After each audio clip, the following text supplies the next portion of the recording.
इस वक्त sure arnica को लेकर तेजी से उड़े जा रहा था। काफी देर तक उड़ने के बाद वो लोग सिटी के एंड में आ जाते हैं, जहाँ पर इस वक्त कोई नहीं था। और इस सिटी के दूसरी तरफ 5 स्टार सिटी थी, जहाँ पर आर्निका जाने वाली थी। श्योर वो नीचे लैंड करता है और आर्निका को आराम से नीचे उतारता है। तुम ठीक तो हो? श्योर आर्निका से कहता है। आर्निका का पूरा मुंह लाल हो गया था। श्योर को लगा था कि वो खून के कारण होगा। ऑफकोर्स उसके पूरे बॉडी पे खून ही खून लगा हुआ है, तो ये उसका कलर होगा, लेकिन नहीं। आर्निका इतना ज़्यादा शर्मा रही थी कि उसका सर खराब हो रहा था। वो इतनी देर से श्योर के ऊपर थी और उसे सन तो आएगी ही। देखो, अगर तुम ऐसे गई तो परेशानी हो सकती है। पहले तुम्हें कपड़े बदलने होंगे। यहाँ पास में ही एक घर है जो कि यहाँ के स्कूल का है। वहाँ पे कोई भी जा सकता है, कोई भी जा सकता है, कोई परेशानी नहीं है। तुम वहाँ जाकर कपड़े बदल लो और वहाँ पे तुम्हें अपने साइज के कपड़े मिल जाएंगे, जो कि तुम आराम से लेकर कपड़े बदल सकती हो, नहा सकती हो, जो करना करो। क्योंकि यहाँ पर एक तरीके से ये जगह गरीबों के लिए बनाई गई थी, लेकिन थोड़ा बहुत शर है। वो आर्निका से कहता है, कोई बात नहीं। आर्निका इतना कहती है और शौर के बगल से होते हुए जाने लगती है। एक लगले पर वो रुकती है और पलट के शौर को गले लगा लेती है। अच्छा ठीक है, कोई बात नहीं, हम जिंदा बच गए, और क्या चाहिए? शौर इस्माइल के साथ कहता है। लेकिन आर्निका वो शौर के गले पे किस भी करती है। बोला ना, ठीक है जाओ। शौर अपने बालों को खुजाते हुए कह रहा था। देखते देखते आर्निका वहाँ से चली जाती है और फिर वो अच्छे खासे कपड़े पहन के आती है, जिसमें वो पहले वाले कपड़ों से तो ज़्यादा ही प्यारी लग रही थी। इस बॉल को क्रॉस करके तुम्हें चुपचाप जाना है। अगर कोई कुछ पूछे तो बोल देना तुम्हें डिमोट किया गया है, ठीक है? श्योर। आर्निका के सर को सहलाते हुए कहता है, हाँ समझ गई। आर्निका नॉर्मली कहती है। आर्निका वो देखते देखते उस बॉल को छूती है और आखिरी बार श्योर को देखते हुए वहाँ से गायब हो जाती है। हाँ थैंक गॉड, सब कुछ ठीक हो गया। आर्निका भी सेफ है, दिव्यकला भी हमारे पास है। और श्योर इस्माइल के साथ मैगडॉन को देखते हुए कहता है। लेकिन अगले ही पल फायर प्रिंसेस बाहर आती है। श्योर है? फायर प्रिंसेस श्योर से कहती है, अब तुम्हें क्या हुआ? श्योर नॉर्मली कहता है, तुमने मुझे नीरोकुर में तो बुला लिया, लेकिन दिव्यकला नीरोकुर में नहीं आई, वो वहीं रह गई। फायर प्रिंसेस जैसी ही कहती है श्योर, अचानक से ही उसे कुछ रियलाइज होता है। मतलब दिव्यकला वो नीरोकुर में नहीं आ सकती है। श्योर हैरान इस कहता, अपने सर को पकड़ लेता है। अगर वो यहाँ नहीं है तो क्या वो वहीं रह गई? श्योर इतना कहता और अगले ही पल सीन शिफ्ट होता है, जहाँ पर आंसू का डीमन इस वक्त नीचे गिरा हुआ था और वो खड़े होने की कोशिश कर रहा था। अब तो ये मुझे खुद को छूने भी नहीं दे रहा है। आंसू का डीमन वो गुस्से में गुर्राते हुए कहता, पता नहीं क्यों अब वो गोल्डन रोशनी थोड़ी अजीब दिख रही थी। अगले ही पल उस गोल्डन रोशनी से जो हाथ बाहर आया था, वो हाथ और ज़्यादा बाहर आने लगता। जी क्यों? ये तो पिछली बार नहीं हुआ था। दूसरा डीमन वो हैरानी से कहता। अगले ही पल वो गोल्डन रोशनी देखते देखते उसकी दो आंखें जो डरावनी दिख रही थी और जिसमें से थोड़ी सी आग भी निकल रही थी जो कि लाल रंग की थी, वो एक खोपड़ी में बदल जाती है। और उस गोल्डन रोशनी के अंदर से एक खतरनाक सी दिखने वाली बॉडी जो कि बहुत ज़्यादा डरावनी और किसी राक्षस जैसी दिख रही थी, वो बाहर आती है। देखते देखते वहाँ पर एक ऐसी बॉडी थी जिसका शरीर देखने में हड्डियों और मशीन का ढांचा लग रहा था, और सर वो किसी इंसानी खोपड़ी जैसी जो कि बहुत ज़्यादा डरावनी थी। उसकी आंखों में साफ साफ एक लाल रंग की आग देखी जा सकती थी जो कि डरावनी दिख रही थी। और उस खोपड़ी के सर पे एक गोल्डन रोशनी थी जो कि चमक रही थी, और वो भी देखने में बहुत ज़्यादा ताकतवर लग रही थी। देखते ही देखते वो खोपड़ी जैसा मॉन्स्टर वो नीचे उतरता है और उन डीमंस को देखने लगता है। वो डीमंस तेजी से आगे बढ़ते हैं, लेकिन वो खोपड़ी जैसा मॉन्स्टर अगले ही पल जमीन पे एक जोरदार लात मारता है और देखते देखते वहाँ पर चारों तरफ धुआं ही धुआं फैल जाता है। जब वो धुआं हटा था तो वहाँ पर जमीन में सिर्फ उन सभी को एक होल दिख रहा था, एक छोटा सा गड्ढा, जहाँ पर वो हड्डी जैसा मॉन्स्टर शायद जमीन के नीचे कहीं चला गया था।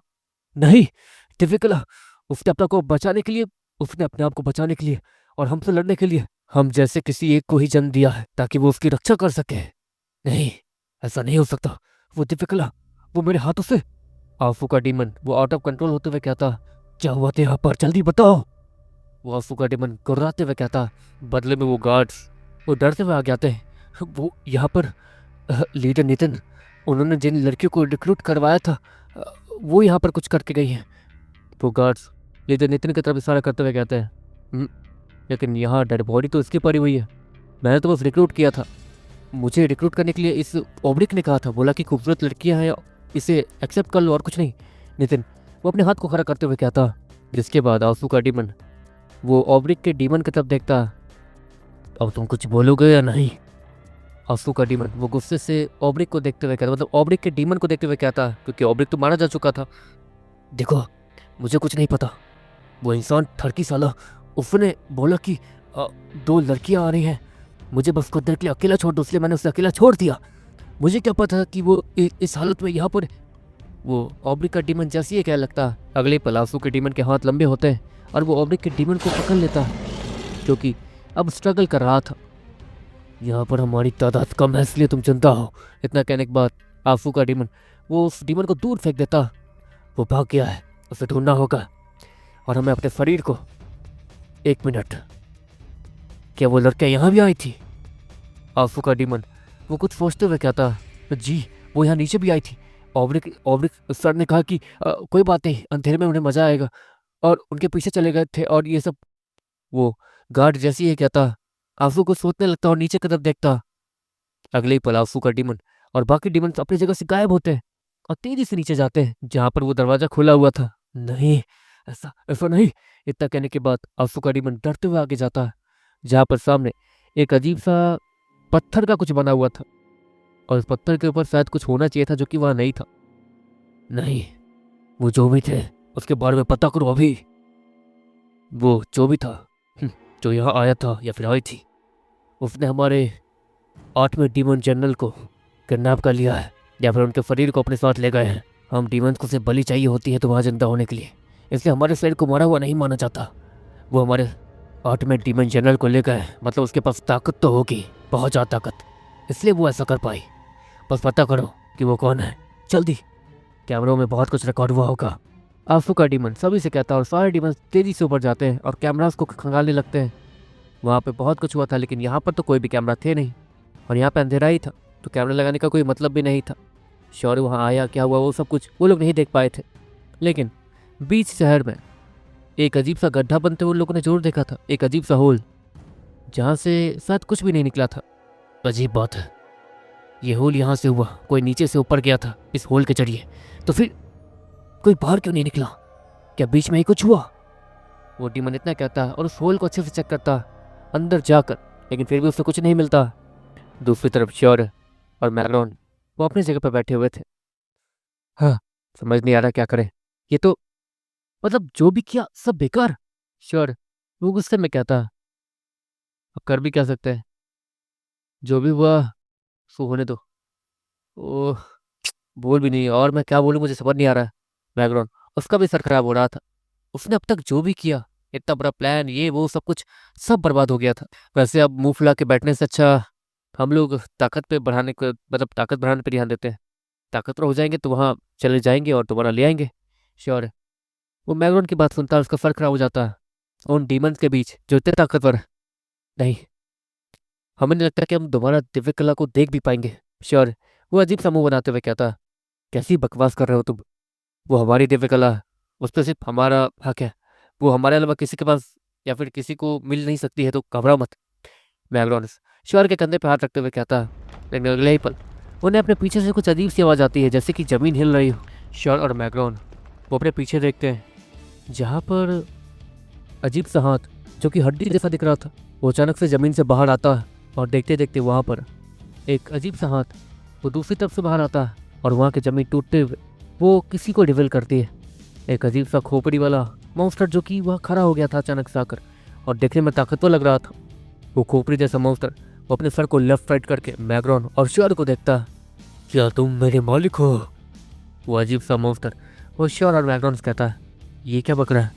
श्योर मैग्रॉन से कहता, 1 मिनट को, इसके सर पे जो वो अजीब सा स्टोन है, वो अजीब सा चमकता हुआ पत्थर, वो दिव्य कला, शायद ये दिव्य कला हमसे बात करने की कोशिश कर रहा है और हम तक पहुँचा है। मैग्रॉन श्योर से कहता, हल्का सा आगे बढ़ता, हाँ हम ही तुम्हारे मालिक हैं।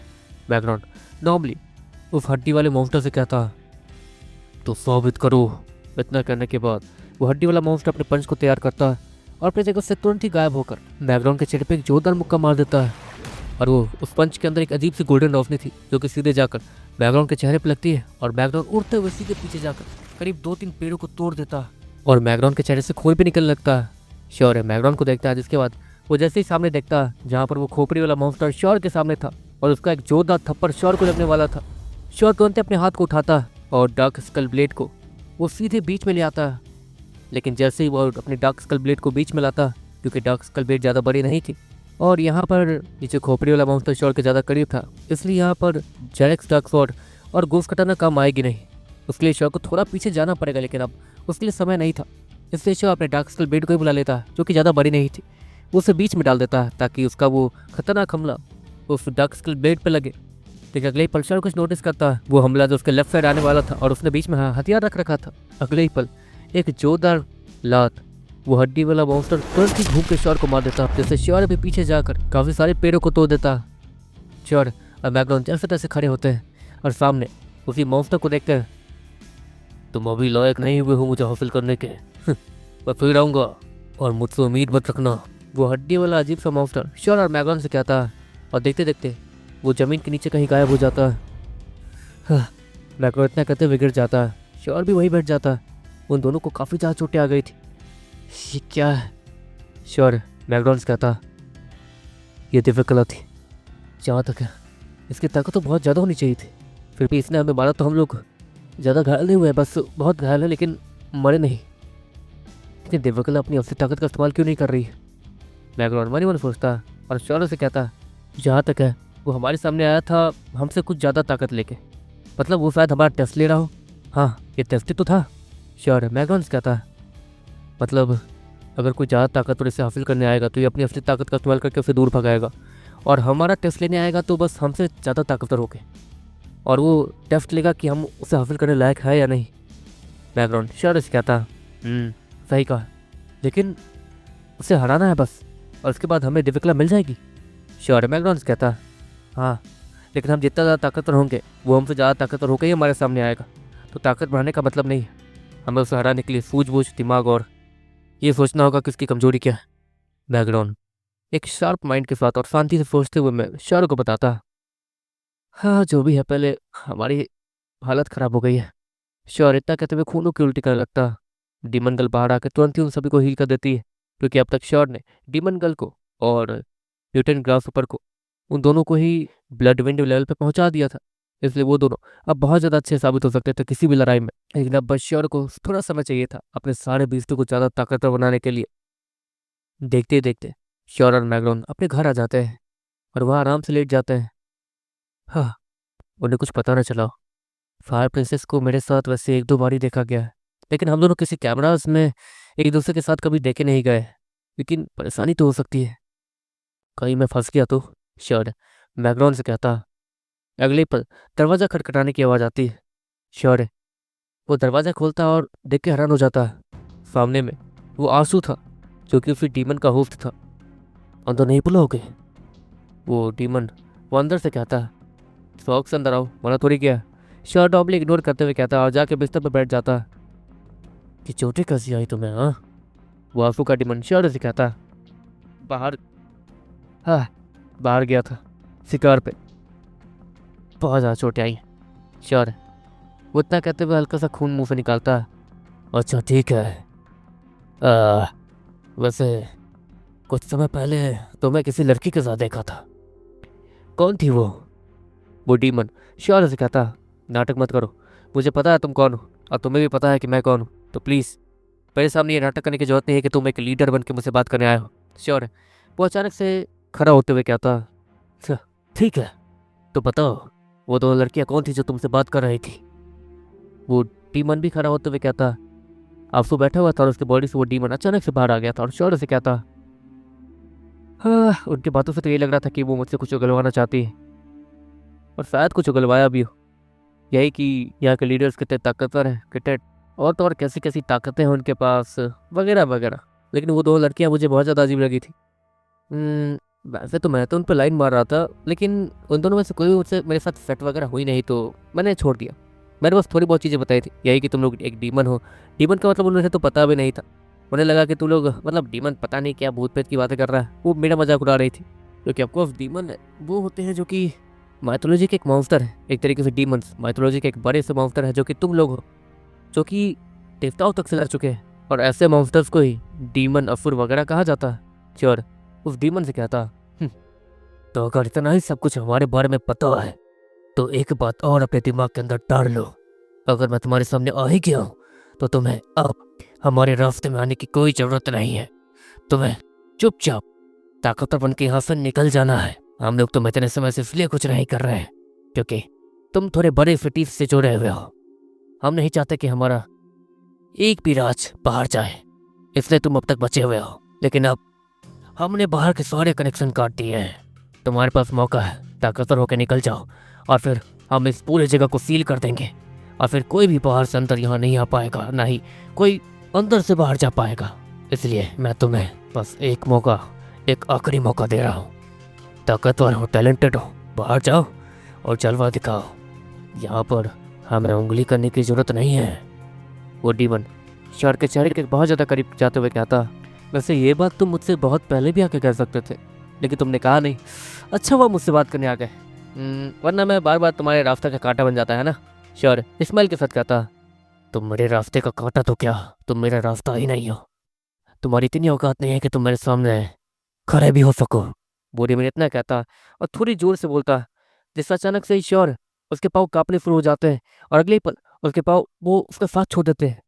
श्योर नीचे गिर जाता है और उसकी दिल की धड़कनें भी बहुत ज़्यादा तेज हो जाती है और वो लंबी लंबी सांसें भी लेने लगता है। उम्मीद है कि तुम सब कुछ अब समझ चुके होगे और अगली बार मेरे रास्ते में नहीं आओगे। हमारा प्लान वो कामयाब होने वाला है। कोई भी अब इस शहर से बाहर या अंदर नहीं जा पाएगा कुछ दिनों बाद, तो तुम्हारे पास ज़्यादा समय नहीं है। निकल जाओ यहाँ से। और मैं तुम्हारे लिए ये इतना इसलिए कर रहा हूँ क्योंकि तुम काबिल हो मेरी नज़रों में और थोड़े बहुत डीमंस से भी जुड़े हुए हो, इसलिए तुम्हें आखिरी मौका दे रहा हूँ। और तुम मैग्रॉन गॉड, अपनों ने धोखा दिया फिर भी पेट नहीं भरा। वो डीमन गुस्से से मैग्रॉन को देखते हुए कहता, आपको इतने समय में तो उसने मैग्रॉन को पहचान ही लिया होगा, लेकिन मैग्रॉन उससे उसकी बात सुनकर गुस्सा नहीं आता। कम ऑन, शायद तुम भी एक चीज़ भूल रहे हो कि तुम्हारे महान जनरल टाक, उसका मैंने क्या हाल किया था। मैग्रॉन इस्माइल के साथ कहता और वो डीमन उसकी आंखें गुस्से से लाल होने लगती है और चमकने लगती है। रुको, तुम यहाँ पर बात करने आए हो ना, तो बातों से ही लड़ाइयाँ करो, अपनी औकात क्यों दिखा रहे हो।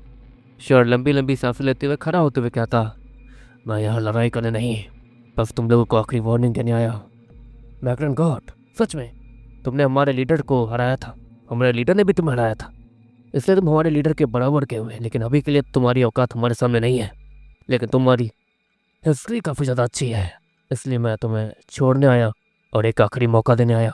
इसलिए बस हमारे रास्ते में मत आना। वो आंसू, उसका डीमन इतना कहता है और आंसू के बॉडी में एंटर करने के बाद वो और आंसू वहाँ से जाने लगते हैं। लेकिन हमारे सामने अगर किसी की जान खतरे में आई तो हम तुम्हारी नहीं सुनेंगे। श्योर इस्माइल के साथ कहता, किसी की जान लेने की जरूरत नहीं पड़ेगी। जहाँ तक है वो फ्लेयर वो डीमन से जुड़ा हुआ है, अगर वो हमारे साथ मिल जाता है तो ठीक है, वरना वो आंसू का डीमन इतना कहता, मतलब श्योर उससे आंसू के डीमन के बारे में कुछ समझ नहीं आया था कि वो कहना क्या चाहता। उस फ्लेयर को भी मुझे आखिरी मौका देना है, जिसके लिए मेरा उससे मिलना जरूरी है। क्या तुम जानते हो उसे। वो डीमन श्योर से कहता, नहीं मैं उससे नहीं जानता हूँ, लेकिन शायद मुझे पता है कि वो कहाँ मिलेगा। श्योर उस डीमन से कहता। वो डीमन अपनी आंखें खोले श्योर को देखने लगता। ओ कम ऑन, वो मेरे साथ मॉन्स्टर सिटी से लेवल अप होते होते यहाँ तक आया, तुम चाहो तो पता कर सकते हो। और मैंने उसे टूर्नामेंट्स में भी हराया, इसलिए हमारी थोड़ी बहुत बातचीत तो होती है, थोड़ी बहुत, इतनी भी नहीं कि हम लोग यारी दोस्ती वाले कुछ है। श्योर उस डीमन से कहता था कि वो डीमन श्योर को मतलब एक तरीके से फ्लेयर से जोड़े ना। ठीक है, उसे कह देना कि मुझसे जंगल में मिले, बस बातें करनी है मुझे उससे। वो डीमन श्योर से कहता। देखते देखते वो डीमन और आंसू वहाँ से गायब हो जाते हैं। श्योर वो एक लंबी सांस लेते हुए बिस्तर पर गिर जाता है, इसे भी अभी सर खराब करने के लिए आना था। श्योर वो इतना कहता है, लंबी अंगड़ाई लेता है। तुम सच में से मिलने जाने वाले हो। बैकग्राउंड श्योर से कहता, जहाँ तक है ये चाहता तो यहाँ पर कुछ भी कर सकता था, हमें मार के बॉडी हमारी ठिकाने लगा सकता था और भी बहुत कुछ। ये बस नाटक कर रहा है, या तो ये हमें किसी हथियार की तरह इस्तेमाल करना चाहता है अब, या तो हमसे कोई फ़ायदा निकलवाना चाहता है बस। श्योर बैकग्राउंड कहता, वैसे डीमंस इतनी आसानी से अपने दुश्मनों को छोड़ते तो नहीं है। मुझे इतना कमज़ोर देखने के बाद और उसे पता है मैं कौन हूँ, फिर भी मुझे कुछ नहीं किया। जाहिर सी बात है कि वो सच में कुछ ना कुछ तो चाहता है, मैग्रॉन और श्योर एक दूसरे से यही बातें करते रहते हैं। चलो गाइस, आज की वीडियो बस बताइए। एंड कल जो है वीडियो में थोड़ी आवाज़ वगैरह बहुत अजीब थी, ठीक है मेरी, ठीक है। अचानक से तेज़ बोल रहा हूँ, अचानक से धीरे बोल रहा हूँ, इसलिए क्योंकि मेरे बगल में डीजे वगैरह बज रहा था शादी के कारण। अगर गाना का आवाज़ अगर ये लोग तेज़ करते थे तो मैं भी तेज़ ही बोलने लगता था, ठीक है। तो इसलिए वॉइस ऊपर नीचे था, कैरेक्टर में घुस नहीं पाया कल मैं, तो सॉरी। एंड मिलता है नेक्स्ट वीडियो में, टाटा बाय, मतलब एक और वीडियो आएगा भी, बाय।